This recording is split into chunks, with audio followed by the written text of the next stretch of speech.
Kung ipupush through ko yun, syempre doon ako focus. Hindi ko babantay dito. Kami lang po makikita nyo dito. Every brand has a story, Pagsukat ko ng sapatos, but this one started on the court, in the streets, and in the heart of the community. This is Hoop Style, where basketball meets brotherhood, style meets story, and every win is shared.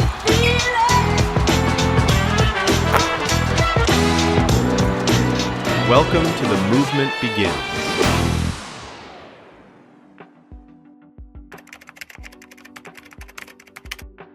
Kumusta yung naging camp? Ano yung natutunan nyo mula sa mga bata? Ano ang ibig sabihin ng balik community para sa inyo?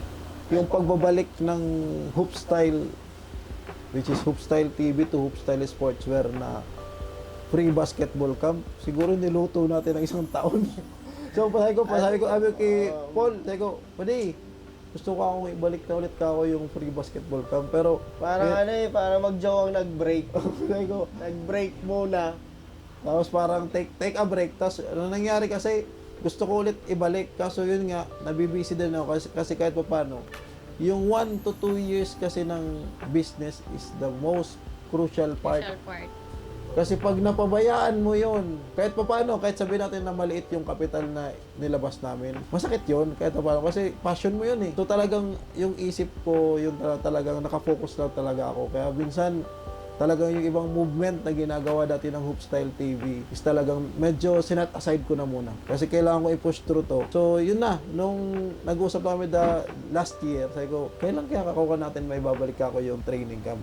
Then, maraming mga dumating na siguro, mga maling pagkakataon. Binaha kami dito, which is nabawasan yung stock. So grind na naman ako ulit, kami ni Mrs. So yun yung parang isang mga hindrances doon. Then, that time na meron kaming GC, which is yung kaming 5, yung sa back to basic. Meron kaming GC, sabi ko, gusto ko na akong ibalik yung yung free training camp ng Hoop Style. So, si Paul naman, sabi, sige nga, kailan nga. So, si Paul naman is like, okay, sige. Pero laging okay. Hindi man ako naghindi eh. Hindi ako hindi. Sabi ko, Naghihintay na ako ng tamang timing. kung kailan yung petsa, kung baga, ang nangyayari kaya sa kanya, okay, sige, pero ang hinihintay niya, kailan ka magsisimula? Ikaw ang hinihintay. Kung ba, lagi katulad nung dati. Parang ganun din lang din naman. Simulan mo na muna, Simulan and mo then, na tsaka, muna. kung baga, follow the leader. Nangyayari ganon. Kasi sabi ko, nasa akin yung ideas, nasa akin yung talagang mga objectives. Pero sabi ko, di ko yun magagawa kung wala siya. Kasi tandem nga eh. Sana all. So, naalala ko nga nun, ang pangalan ng Hoop Style. Ang akala nga yung Hoop Style is, which is si Paul. Kasi previously nun, Ako lagi lumalabas. siya lang lumalabas sa video. Takot Kasi, sa camera nga eh. hindi, ang mangyayari kasi nun, paano ako makakapag-video na sa camera? Ako may hawak ng camera. Siya ang binibidyo ko. So, Sabi mo nga si Paul ngaya ang lagi ngayang nasa camera, ako ngaya hindi. wala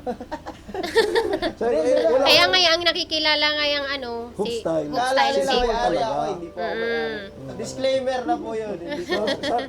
Kaya yung mga humihingi sa akin ng sapatos, alam nyo na. Alam nyo na. Pag sinabi ko, pupunta kayo kay Hoop Style, bumili kayo. Hindi kayo bibigyan. Kaya sabi ko nga, nagpresenta ako na magbibideo sa inyo. So, sabi niya, wag na kasi may bata nga.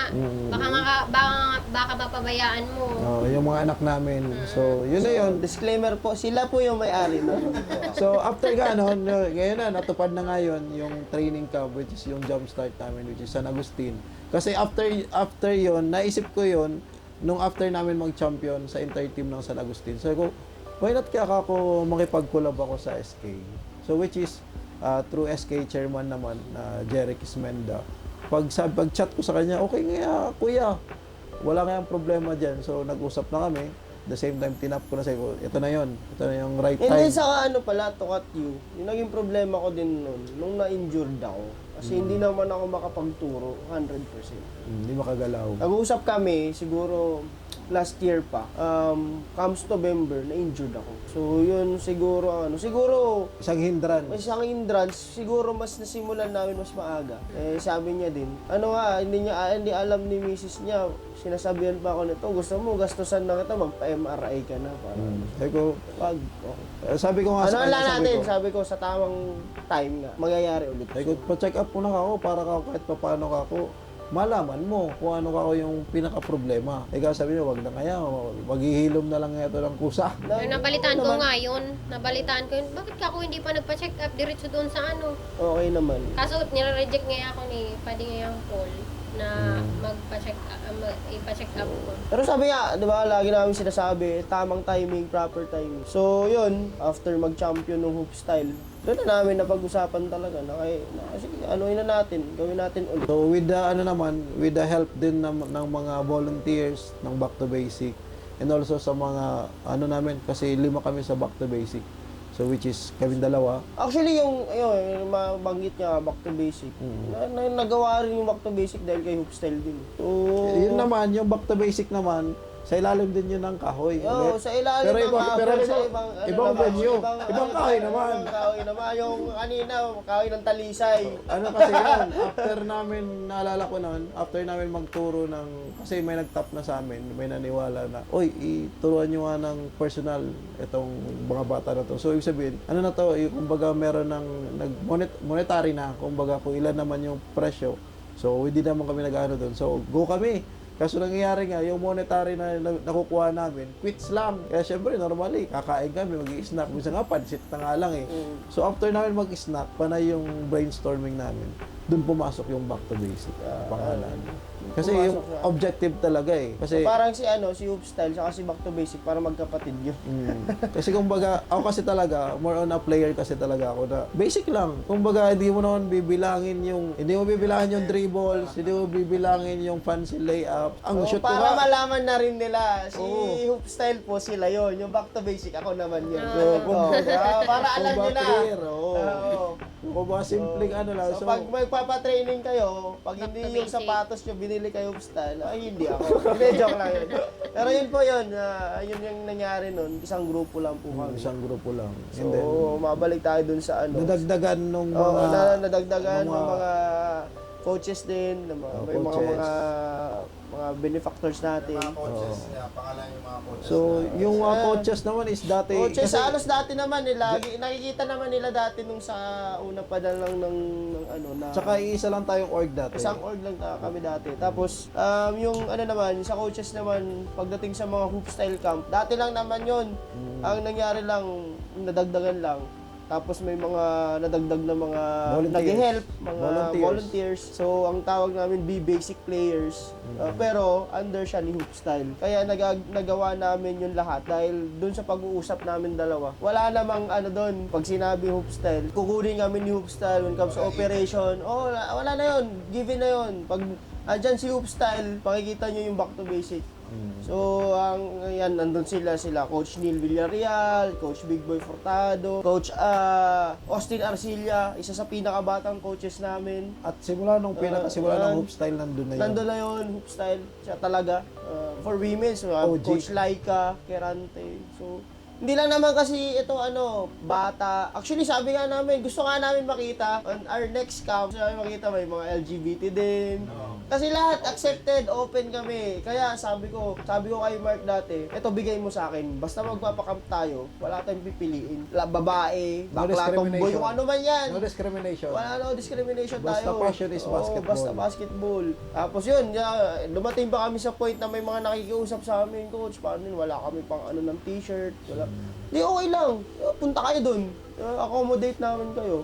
As long as na kaya namin na, kung halimbawa, mag 120 kayo dyan sa loob ng court, hanggang kayang tumakbo dyan, walang problema.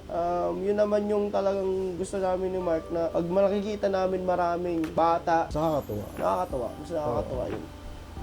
May susunod pa ba? So, yan. Regarding sa susunod na training camp, meron. Kasi, nandun na tayo eh. Nakita na nila yung result nung first jump off natin ng training camp. Which is, yun nga, nag-top na sa akin si Barangay or the SK Francia, which is yun yung susunod. So, this coming, the next, ano na yun, July 19? Yeah, 1920. Tapos next weekend naman, So, meron naman tayong Wave 2 ng ng San Agustin. Kasi naalala ko sila yung sabi sa akin ni SK na Jeric na Esmenda. Ano, yung ibang mga taga San Agustin tuloy. Nawala ng kumbaga, slot. Nawala ng slot. Kasi mabilis talaga naubos yung slot. So, yun yung naisip namin na magkaroon ng Wave 2 San Agustin. And then, ang pinakalas na nagpumunta sa akin naman dito is under La Purisima, pero not with the SK. Kasi yung nag-top sa akin is parang ano siya, organization ng mga taga La Purisima. So gusto din nila na magkaroon ng basketball training camp sa La Purisima din. So yun pa lang, sa ngayon yun pa lang. So sabi ko nga, para kakong domino effect na nangyayari. Kumbaga sinimulan ko, may naniniwala na. Which is, yung image ngayon versus sa image dati.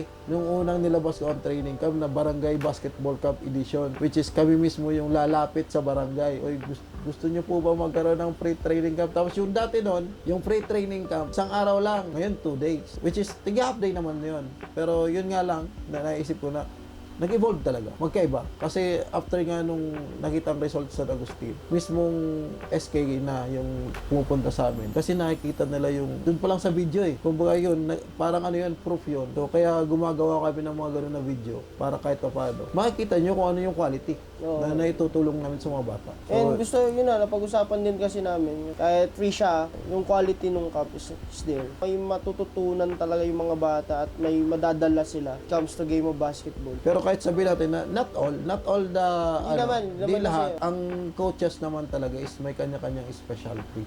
Kung halimbawa ako as a player, mahina ako mag-dribble. Kumbaga dribbling is more on basic. So ang sabi ko, sino ang coach na pwedeng magturo sa akin sa dribbling? Doon ako pupunta kasi yun yung specialty So, niya. yun yung kagandahan ngayon. Daming Oo. camp na pwede nilang puntahan. Madami. And isa na doon si Hoop Style. May matututunan kayo and may quality. And hindi naman kami nakakapagkompetensya sa mga camps, no? Kung may mga camps, it's better na mag-enroll i-enroll nyo. Kasi kung sa tingin niyo kung yung camp na yun is yun yung Makakatulong sa inyo talaga. makakatulong sa alam mo doon ka mahina. Kami why naman not? sa Hoop Style and Back to Basic, wala naman kami mga ganun. Kumbaga, Helping talaga. Helping, love and respect the game, no? Hanggat nandito kami, tuloy-tuloy yun. Hanggat may naniniwala. May naniniwala sa Tuloy-tuloy. amin. Tuloy-tuloy. Hanggat kaya ba namin? Hanggat kaya namin. Kasi kasi kung halimbawa hindi na kaya. Most probably, ano naman yun, yun naman talaga yung napag-usapan namin before pa nagkaroon ng ganito si Mark. Dati lang naman talaga eh. Vlog, naman talaga free nagsimula. camp, yun naman talaga. Yun naman talaga. Kasi, yun na nga, ang kagandahan din doon, si Alma, kay Mark, suporta. Yun yung number one doon eh. Kasi kung wala naman sa likod na magpupush siya yun, di ba? Mahirap naman na minsan ikaw lang mag-isa. Kasi kahit pa paano kasi, for example, katulad dito, meron ng shop. Kung ipupush through ko yun, syempre doon ako mag-focus. Sino babantay dito? Alam naman natin na itong shop na to is talagang wala kaming in-hire na ibang tao, kundi kami lang. So, Kami lang po makikita nyo dito. so ba kami lang din mag-a-assist sa inyo. Minsan nandito ako, si Coach Paul, mambuburaot. Pero, Yun yung pinaka doon. yan ang naman ni Hoop Style. So, again, yung mga camps, maging kayo sa social media page ni Hoop Style. Kasi, nandun naman lahat ng detail, pinopost naman, regular. Yun naman talaga yung gusto natin. Enjoy lang tayo. Diba? Ganun naman talaga. Practice lang every game. Pero hindi eh. Minsan, sunod na game, meron na nakatoka. Hindi naman yung bukod na nabay. Hindi naman yung luto. That typical basketball Group. So, iba talaga. Kung maganda gawin. So, shout out kasi pinayagan na ng Coach Pete na Balik pa naman yun kayo at magkaibigan pa rin. competitive. Nagkakaroon na nga